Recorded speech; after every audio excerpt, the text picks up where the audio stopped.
예, 우리가 오랫동안 누가복음을 계속해서 살펴봤습니다. 그 누가복음이라는 긴 터널을 이제 지나오고요. 오늘 이제 드디어 시편을 보게 되었습니다. 우리가 볼 시편은 시편 119편인데 시편 119편은 우리에게 너무나 유명한 시편입니다. 왜 유명하냐? 제일 긴 시편이기 때문에 그렇습니다. 시편 119편은 총 176절로 되어 있습니다. 엄청나게 긴 그런 구절인데요. 이 176절이 아무렇게나 되어 있는 것은 아니고 규칙이 있습니다. 어떤 규칙이 있느냐 하면 1절부터 8절까지, 즉 8절을 한 연으로 해서 총 22개의 연으로 구성되어 있는 것이 시편 119편이 되겠습니다. 한 연이 8절로 구성되어 있는데 그러면 그것도 함부로 되어 있느냐? 그렇지 않습니다. 그것도 나름의 운율을 맞추어서 기록되어 있습니다. 어떻게 기록되어 있느냐? 제가 여러분들에게 설명드리려고 좀 쉽게 설명드리려고 인터넷을 찾다가 보니까 어떤 목사님께서 하신 말씀인데 그 목사님도 어떤 아이들이 부르는 노래를 듣고서 이렇게 설명을 해주셨더라고요. 이 노래가 조금 이 시편 119편의 구조를 설명하는데 조금 도움이 되지 않을까 그런 생각을 합니다. 어떤 거냐 하면 꼭 삼행시 같은 건데요. 여러분들이 운을 띄워주시면 제가 말씀을 드리도록 하겠습니다. 1부터 7까지인데요. 여러분들이 1 하시고 제가 1에 대해서 말하면 그 다음에 여러분들이 또 2 이렇게 해서 7까지 하시면 됩니다. 자, 먼저 여러분 1 해주시면 좋겠습니다. 1초라도 안 보이면 이렇게 초조한데 3초는 어떻게 기다려?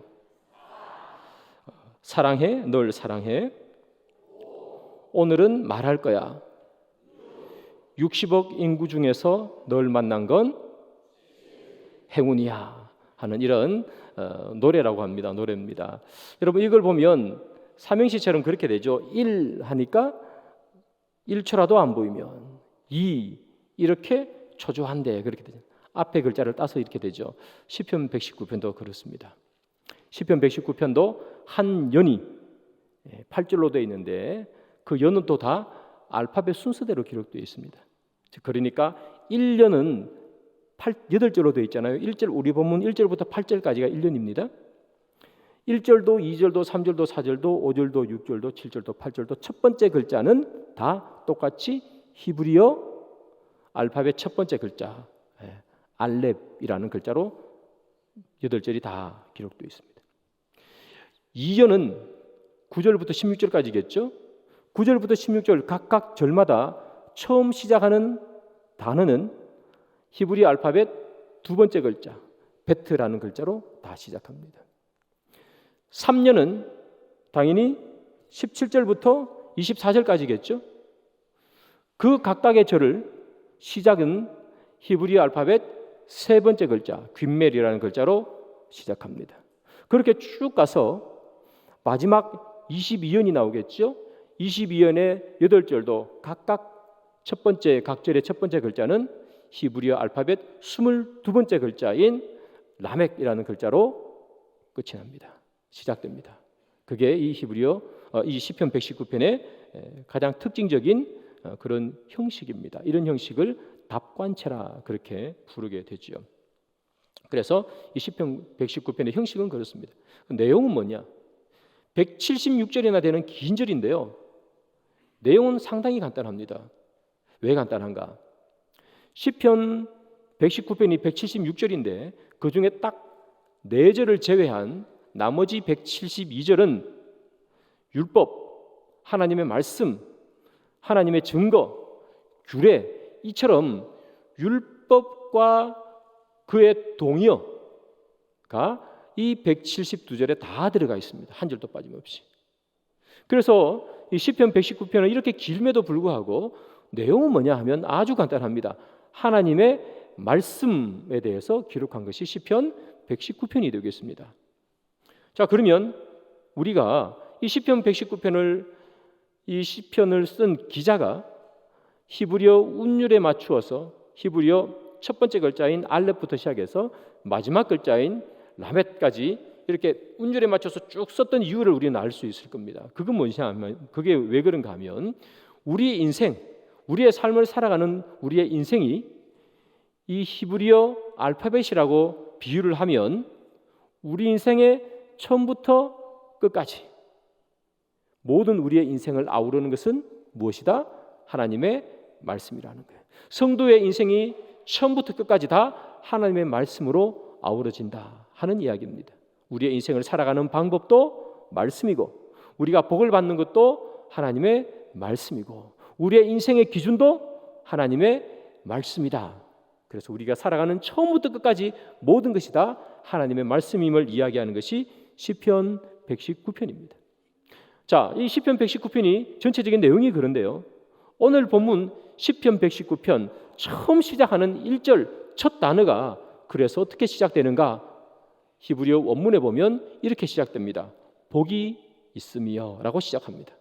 우리나라 본문에는 번역을 했기 때문에 행위가 완전하여 이렇게 시작했지만 원문에는 복이 있으며 행위가 완전해서 여호와의 율법을 따라 행하는 자들이여 이렇게 되어 있단 말이죠.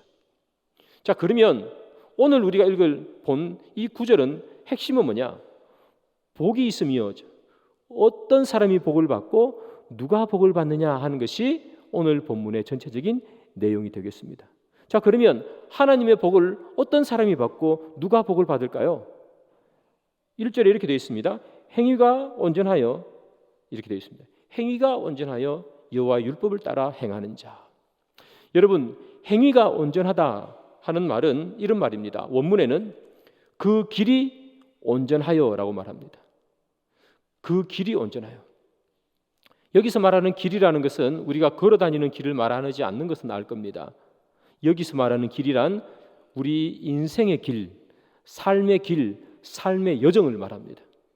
즉 다시 말하면 우리가 걸어가는 삶의 길, 삶의 방법, 삶의 방향이 여호와의 율법을 따라가고 있다면 그것이 복이 있는 사람이다라고 말하는 것입니다. 여러분, 우리는 다 복을 받기를 원하잖아요. 어떤 사람이 복을 받은 사람인가라고 얘기하면 하나님의 말씀을 따라서 우리의 인생을 설계하고 우리의 인생을 걸어가는 사람이 복된 사람이다, 그렇게 말한다는 거예요. 그러면 반대로 하나님의 말씀, 하나님의 진리를 따라 살지 않는데도 불구하고 우리가 볼 때 복을 많이 받은 사람이 있잖아요. 야, 저 사람 진짜 복 받은 것 같아 하는 그 사람은 성경이 말하기를 복이 아니다 말하는 거예요. 그래서 세상과 우리의 성경의 관점이 다르다는 거예요.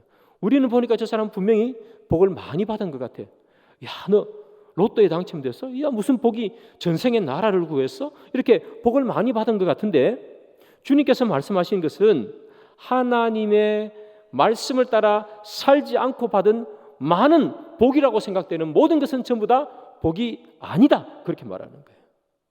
여러분, 성경에 보면 요나 선지자가 나옵니다. 이 요나 선지자가 어느 날 하나님의 음성을 듣고 명령을 듣습니다. 하나님께서 이렇게 말씀하시죠. 너는 니느웨로 가서 복음을 전해, 그렇게 얘기했습니다. 그런데 이 요나 선지자가 니느웨로 가는 것이 아니라 어디로 가요? 다시스로 갑니다.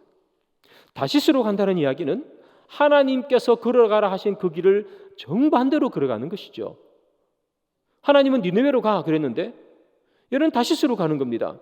하나님 생각대로 가는 것이 아니라, 하나님 말씀대로 가는 것이 아니라 내 마음대로, 내 생각대로, 내가 원하는 대로, 내가 계획한 대로 갔더란 말이죠. 그게 다시스의 길 아니겠습니까? 자, 그 길을 갔는데 어떤 일이 벌어지는가? 요나서 1장 3절을 보겠습니다. 다 같이 읽습니다. 시작. 그러나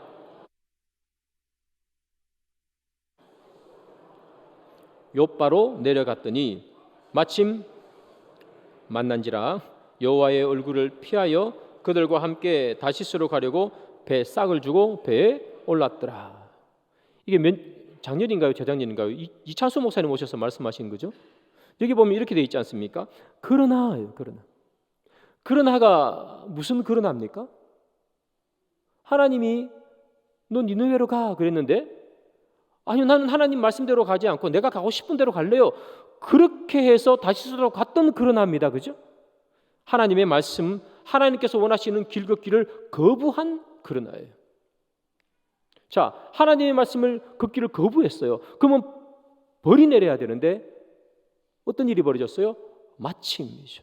마침 다시스로 가는 배를 만난지라예요. 마침 만났어요.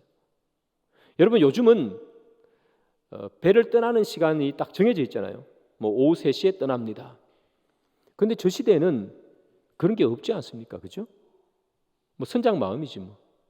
그리고 요즘은 거기까지 가는데 내비게이션도 있고 뭐 차도 있고 해서 안 늦게 도착할 수 있잖아요. 내가 게으르지만 않으면 안 늦게 도착하는 거예요.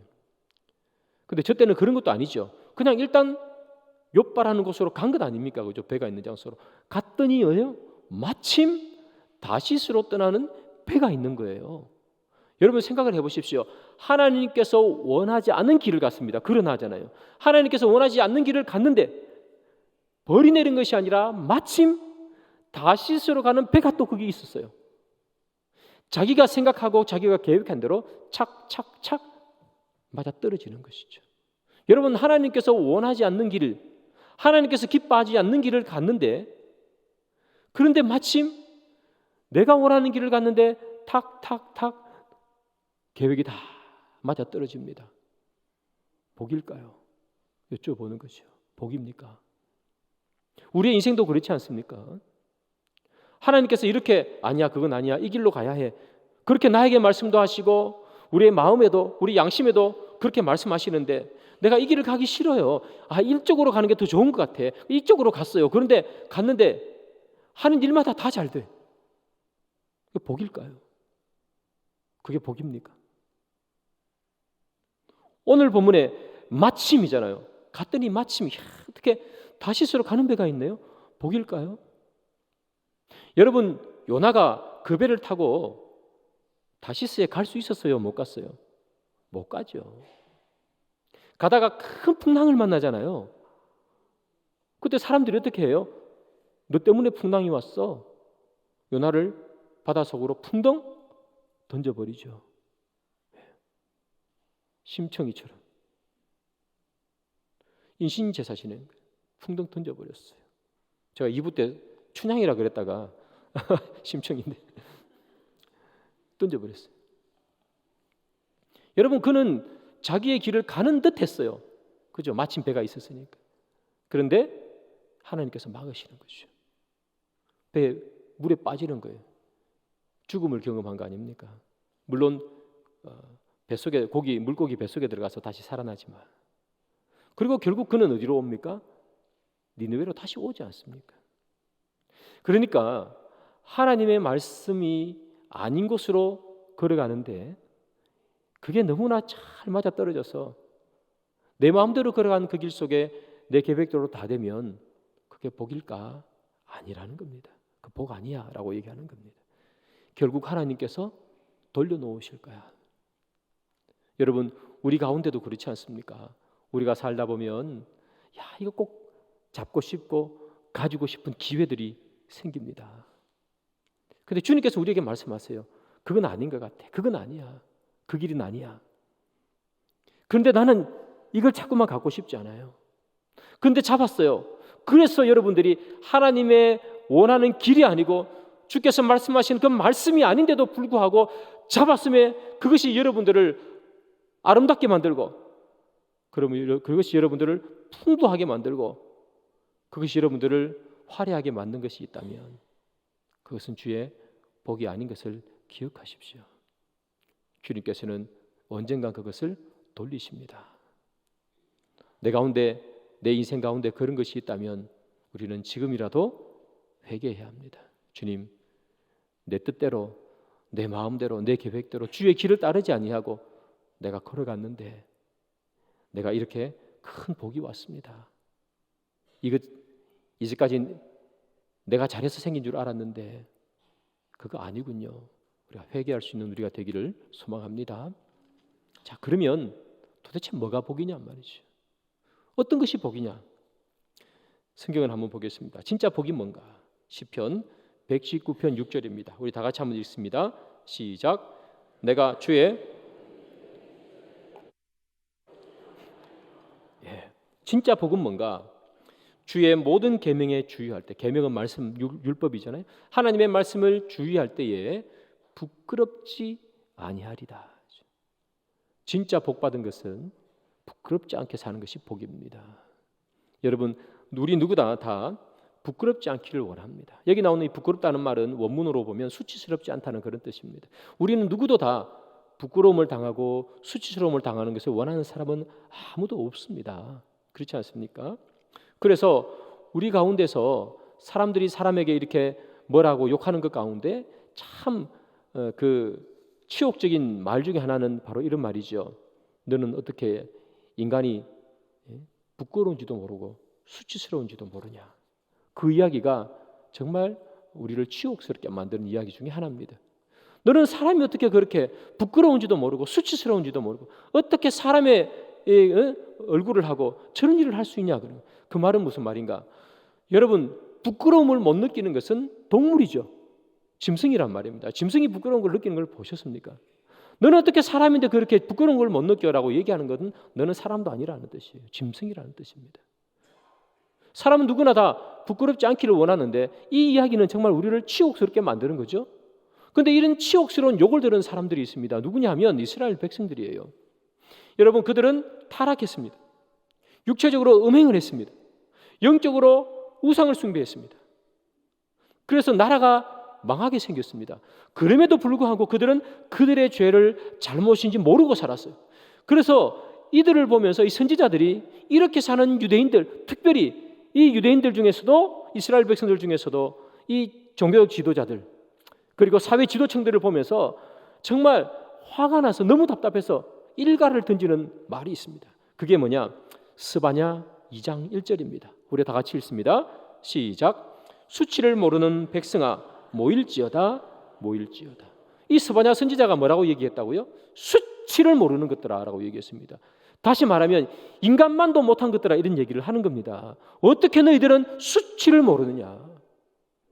너희들이 지금 음행을 하고 우상을 숨기고 온갖 타락한 삶을 다 살면서도 불구하고 너희들은 어떻게 그것이 수치인 것을 몰라? 이렇게 하는 겁니다. 그 중에서도 특별히 종교 지도자들 그리고 사회 지도층들은 잘 먹고 잘 살았어요. 언제나 그렇지 않습니까? 그들은 잘 먹고 잘 살았다고요. 그래서 그들은 하는 말이 이런 말이에요. 내가 하나님으로부터 복을 받았다 그렇게 얘기했어요. 음행하고 우상 숭배하고 타락하고 살았는데 힘들고 어려운 사람들 고열을 빨아먹으면서 살았는데 그들은 부유했기 때문에 하는 말이 나는 하나님께서 복을 주셨다 그렇게 얘기했다고요. 그러니까 이 스바냐 선지자가 화가 나가지고 하는 말이에요. 어떻게 너희들은 수치를 모르느냐? 너희들이 그렇게 죄를 짓고 음란하게 살면서도 너희들이 부유하다고 어떻게 하나님의 복을 받았다고 그렇게 말하느냐? 그것이 수치인지를 왜 모르느냐? 그렇게 말한다고요. 여러분, 수치스러운 것은 정말 부끄러운 것입니다. 그죠? 여러분, 사람이 범죄하고 나서 제일 먼저 느낀 감정이 뭐냐 하면 부끄러운 거예요. 수치스러운 거예요. 아담과 하와가 선악과를 따먹었습니다. 어떻게 변하느냐? 눈이 밝아졌다고 되어 있어요. 눈이 밝아져 벗은 줄을 알고 무화과 나무 잎으로 엮어 치마를 만들었습니다. 여러분, 벗은 줄 알고 무화과 나무 잎으로 치마를 만들었어요. 왜 그랬을까요? 부끄러웠기 때문이죠. 다 벗고 있으니까 수치스럽기 때문이죠. 수치를 가리고 부끄러움을 가리기 위해서 무화과 나무 잎으로 치마를 만든 거예요. 그래서 인류가 범죄하고 느낀 첫 번째 감정은 뭐라고요? 부끄러움과 수치입니다. 그런데 이 부끄러움과 수치도 몰라요. 자기가 죄를 그렇게 범함에도 불구하고 부끄러움도 모르고 수치도 몰라요. 그리고 그냥 부유하다고 사람들이 볼 때 야, 너 복 받았다고 그렇게 하나님께서 나에게 주신 복이야 라고 말하는 것이 뭐라고요? 수치라고요. 그게 진짜 수치라고요.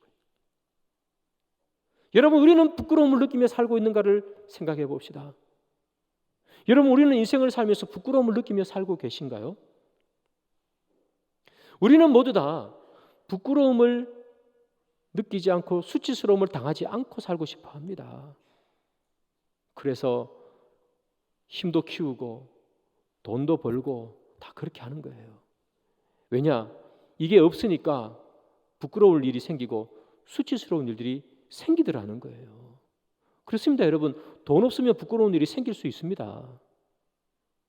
제가 중학교 다닐 때입니다. 고등학교 때도 마찬가지고. 지금은 기초생활 수급자 이렇게 표현하는데 옛날에는 그렇게 표현하지 않았고요. 생활보호 대상자 그렇게 표현했습니다. 제가 중학교 다닐 때 생활보호 대상자였어요. 그럼 어떻게 해야 되느냐? 그때는 중학교, 고등학교도 학교 공납금을 냈죠. 그러면 공납금 고지서 가지고 가서 돈 내야 돼요. 근데 이 생활보호 대상자는 안 내도 되거든요. 그러면 고지서 들고 가가지고 뭐라고 얘기해야 되는가 하면 그 창구에서 돈 받는 그 직원한테 저 생활보호 대상자인데요 라고 말을 해야 돼요. 그게 정말 부끄러웠어요. 제가 돈이 없으면 부끄럽다니까요. 그래가지고 언제 가느냐, 이렇게 그 점심시간이나 쉬는 시간 있잖아요. 이렇게 보고 애들이 아무도 없을 때 가서 이야기해요. 내 뒤에 애가 안 듣도록. 없으니까 수치스럽고 부끄럽더라고요. 나는 왜 이렇게 태어났느냐 이런 생각도 들기도 하고. 그렇습니다. 그래서 여러분, 우리 부모님 세대, 저희 어머님이 40년생 이렇게 되시니까 저희 어머님 세대가 이게 많으시죠. 없어서 부끄럽고 못 배워서 부끄럽고 수치스럽고 한 그런 일들을 본인들이 당한 분들이 많아요. 그래서 우리 애들만큼은 내가 당했던 이 없어서 부끄러운 거, 못 배워서 부끄러운 거, 가지지 못해서 힘들었던 거 이거 안 물려주겠다, 그렇게 생각하고 정말 뼈 빠지게 일을 해서 가르친 겁니다. 교육시키고. 우리나라 교육열이 정말 높지 않습니까? 감사하게도 그 부모님의 그런 헌신과 노력 때문에 저뿐만 아니라 여기 있는 저와 같은 세대 모든 사람들이 참 많은 교육도 받고 그랬던 것 같아요. 너무너무 감사를 드리죠. 그런데 여러분, 성경을 보면 진짜 수치스러운 건 뭔가? 없어서 수치스러운 것, 가지지 못해서 수치스러운 것, 배우지 못해서 수치스러운 것, 성경은 그걸 진짜 수치라고 말하지 않아요. 진짜 수치스러운 게 뭔가? 한번 보겠습니다. 잠언 3장 35절입니다. 다 같이 한번 읽습니다. 시작. 지혜로운 자는 영달은 수치가 되느니라. 진짜 수치는 뭐냐 하면 미련한 자의 영달이라 그래요. 영달. 여기 나오는 미련한 자라는 말은 이런 의미입니다. 원어적으로 악한 자, 패역한 자, 또는 거만한 자, 이런 거. 악한 자, 패역한 자, 거만한 자. 이런 사람들이 뭘 누려요? 영달을 누린다는 거예요. 영달. 영달은 높은 지위를 가지고 많은 부를 누리는 사람들, 영달이라 그러지 않습니까? 패역한데 그의 길은 하나님의 말씀의 길이 아니고 엉뚱한 길을 걸어가고 있는데, 부유하고 높은 관직을 가져서 세상에서 떵떵거리고 사는 것이 세상 사람들이 볼 때는 부러운 일이겠지만 하나님께서 보실 때는 그것만큼 수치스러운 게 없다는 거예요. 그게 수치래. 진짜 수치는 그거라는 거예요. 그런데 사랑하는 여러분, 진짜 수치는 저런 건데 우리는 그러면 부끄러움을 느끼고 수치를 느끼고 살아가는가? 우리는 어찌 보면 저 영달을 꿈꾸며 미련한 사람처럼 살아갈지도 몰라요. 우리는 성도라고 말하고 그리스도인이라고 말하지만 우리는 세상에 나가면 저 영달을 잡기 위해서, 저 부귀 영화를 잡기 위해서 우리는 미련한 자의 길을 걸어가는 사람일 수도 있다는 얘기예요. 무엇이 수치스러운가? 그게 진짜 수치라는 거예요. 나는 성도라고 얘기하고 나는 그리스도인이라고 얘기하면서도 세상에 나가면 저 부귀 영화를 잡지 못해서 안달이고, 저 부귀 영화를 잡으려고 온갖 미련한 짓을 다 하고 살아가면서 그럼에도 불구하고 나는 성도라 얘기하는 그것이 진짜 하나님 보시기에 수치다 하는 거예요. 수치. 아까 스바냐 선지자가 말한 것처럼, 수치를 모르는 백성아 그렇게 말한 것처럼 나는 부유해, 나는 그래서 복받았어. 그들은 음란하고 우상 숭배를 함에도 불구하고 그들이 부유하다는, 그들이 관직이 높다는 그 이유 하나만으로 복받았다고 생각하는 것이 수치스러운 것처럼 우리는 그렇게 수치스러운 것을 모르며 인생의 영달을 쫓아가며 살아가는 삶, 그게 진짜 부끄러운 것이라 그렇게 말하는 거예요. 사랑하는 여러분, 우리는 부끄럽게 사는 사람입니까? 우리는 수치스럽게 사는 사람입니까? 아닙니까? 우리 스스로를 돌아봐야 될 줄 압니다. 나는 성도라고 얘기하는데 인생의 영달을 쫓아가고 있지 않습니까? 그리고 그것을 하나님의 방법이 아닌 세상의 방법으로 움켜잡았다고 해서 나는 복받았다고 얘기하면 하나님이 뭐라 그러신다고요? 이 수치를 모르는 자들아, 그렇게 말한다고요. 사랑하는 여러분, 우리는 모두 다 하나님의 뜻대로 살기를 원하고 하나님께서 원하는 길을 걸어가기를 원합니다. 그것에서 예외가 있는 사람은 우리 가운데 한 명도 없습니다. 다 하나님의 길을 걸어가기를 원합니다. 그러나 이 예배당을 벗어나 세상에 나가게 되면 우리의 그 다짐은 어디 간지 다 사라지고 인생의 영달을 쫓아가지 않는 사람이 저를 포함해 우리 가운데 아무도 없습니다. 오늘 시편 기자도 그것을 알고 있습니다. 시편 기자도 그랬던 것 같아요. 어떻게 해야 진정한 복인지도 알고 있었습니다. 행위가 온전해서 하나님의 말씀을 쫓아가는 게 진정한 복이지, 그도 알고 있었습니다. 그런데 세상에 나가서 살아봤더니 우리가 흔히 말하는 것처럼 마음은 원이로 돼 육신이 약하다 하는 것처럼 내 마음은 그런 마음을 살아가는데, 마음을 가지고 있는데 세상에 나가서 살아보니까 오늘도 인생의 영달을 쫓아가고 그것을 잡기 위해서 뛰어가는 미련한 자처럼 살아가더라는 거예요. 수치도 모르고. 그래서 이 시편 기자가 자기를 바라보면서 글을 써요. 나는 이런 수치스러운 자가 되지 않고 싶습니다. 어떻게 하면 이런 수치스러운 자가 되지 않느냐? 이 시편 기자가 쓴 해답이 오늘 본문에 나오지요. 오늘 본문 11절, 13절, 15절, 16절 4절입니다. 우리 다 같이 한번 읽습니다. 시작. 내가 주께 범죄하지 아니하려 하여 주의 입의 모든 규례들을 나의 입술로 선포하였으며 내가 주의 법도들을 작은 소리로 읊조리며 주의 길들에 주의하며 주의 율례들을 즐거워하며 주의 말씀을 잊지 아니하리다. 아무리 생각해도 자기는 하나님의 말씀대로 살고 싶은데 세상에 나가니까 하나님의 길이 아닌 영달의 길을 쫓아가더라는 거예요. 어떻게 하면 이것을 이길 수 있을까 생각하고 또 생각해봤더니 그가 내린 해답이 이거죠. 주의 말씀을 마음에 두어야 되겠구나. 주의 말씀을 입술로 선포해야 되겠구나. 주의 말씀을 읊조려야 되겠구나. 주의 말씀을 잊지 않아야 되겠구나 하는 겁니다. 이 시편 기자가 내린 답은 말씀입니다. 내가 어떻게 하면 부끄럽지 않게 살 수 있을까? 내가 어떻게 하면 수치를 수치로 느끼고 수치스럽지 않은 그런 당당한 삶을 살 수 있을까? 말씀이구나. 말씀을 내 마음에 둘 때, 말씀을 선포할 때, 말씀을 읊조릴 때, 말씀을 잊지 않을 때 내가 그렇게 살 수 있구나 하는 거예요. 인생을 살아봤더니 영달길을 쫓아갑니다. 그때 자기가 뭐예요? 주의 말씀이 떠오르는 거예요. 주의 말씀이 떠올라 행위가 온전하여 여호와의 율법을 따라 행하는 자는 복이니. 그렇지, 행위가 온전해야지. 주의 길을 걸어가야지. 복 있는 자는 악인의 꾀를 쫓지 아니하며. 그렇지, 악인의 꾀를 쫓지 아니해야지. 주의 말씀을 주야로 묵상하는 자로다. 그렇지, 하나님의 말씀을 묵상해야지. 이 세상의 영달의 길을 가려고 할 때 그런 자신을 볼 때마다 그가 입술로 뭐예요? 읊조린다는 거예요. 복 있는 사람은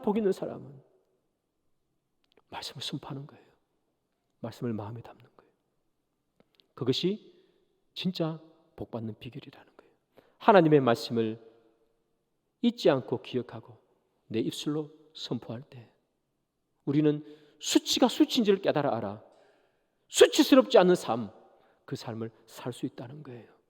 인생의 영달을 쫓아가며 부귀영화를 누리는 것이 수치스러운 것을 깨달아 알아. 그 수치스러움을 따르지 않기로 살아갈 수 있는 유일한 방법은 말씀을 입술해야 되는 거예요. 올 한 해 우리의 말씀의 표가 뭡니까? 말씀에 부딪히는 삶이죠. 성경 구절이 뭡니까? 시편 119편 105절. 주의 말씀은 내 발의 등이요 내 길에 빛입니다 아닙니까? 주의 말씀이 여러분들 가운데, 주의 말씀이 제 가운데 있을 때 우리는 인생의 영달이 아닌 부끄럽지 않은 삶을 쫓아갈 수 있습니다. 오늘 우리가 선거를 하지 않습니까? 중직자 몇 분이 뽑힐지 모르겠지만 다 뽑힌다고 하시면 30분이십니다. 이 가운데 우리 있겠죠. 기억하셔야 됩니다. 중직자는 뭘 하시는 분인가? 하나님의 말씀을 읽고 듣고 외우고 기억하는 자들입니다. 그게 기본이에요. 말씀 한 절을 안 읽으면 중직자 될 자격이 없어요. 집에 가가지고 성경 한 절도 안 읽고 일주일 만에 한 번 오면 중직자를 그만두셔야 돼요. 그건 중직자 하면 안 됩니다. 중직자는 어떤 자인가? 말씀을 가까이 하고 말씀을 읽고 듣고 묵상해야 돼요. 그렇지 않고 여기 와서 그냥 순서라고 해서 기도하면 안 하셔야 돼요. 그게 중직자입니다. 우리 모두 다 마찬가지입니다. 하나님 말씀을 내가 안 읽는다? 하나님 말씀을 읊조리지 않는다? 하나님의 말씀을 기억하고 내 마음에 담아두지 않는다? 그건 성도가 아니라는 거예요. 그러고 난 다음에 여러분들이 마음대로 걸어가면서 쌓아놓았던 모든 부는 수치스러운 거라 주님 말씀합니다. 사람들이 볼 때, 세상 사람들이 살아볼 때는 이야 성공했네라고 말할 수 있지만 하나님이 볼 때는 수치다, 이런 수치가 없다, 그렇게 말한다는 거예요. 사랑하는 여러분, 수치스러운 삶을 살고 싶지 않잖아요. 하나님 앞에 부끄럽지 않는 삶을 살고 싶잖아요. 그럼 어떻게 해야 됩니까? 말씀을 가까이 하십시오. 여러분, 말씀을 읽으세요. 말씀을 들으세요. 그리고 말씀을 마음속에 두세요. 말씀을 묵상하세요. 그것이 해답입니다. 우리가 하나님의 사람으로 살아가게 만드는 유일한 방법, 내가 하나님의 사람으로 그의 길을 걷게 만드는 유일한 방법, 다시스로 가고 싶지만 주님께서 말씀하신 니느웨로 갈 수 있게 만드는 유일한 방법, 하나님의 말씀을 내 마음속에 두고 읊조리고 선포하는 것, 그것이 우리의 삶의 유일한 방법, 유일한 해답인지를 깨달으시기를 소망합니다. 말씀의 결론을 맺습니다. 사랑하는 여러분, 복을 받는다는 것은 무엇일까? 세상과 또 주님의 나라에서는 복이란 서로 다릅니다.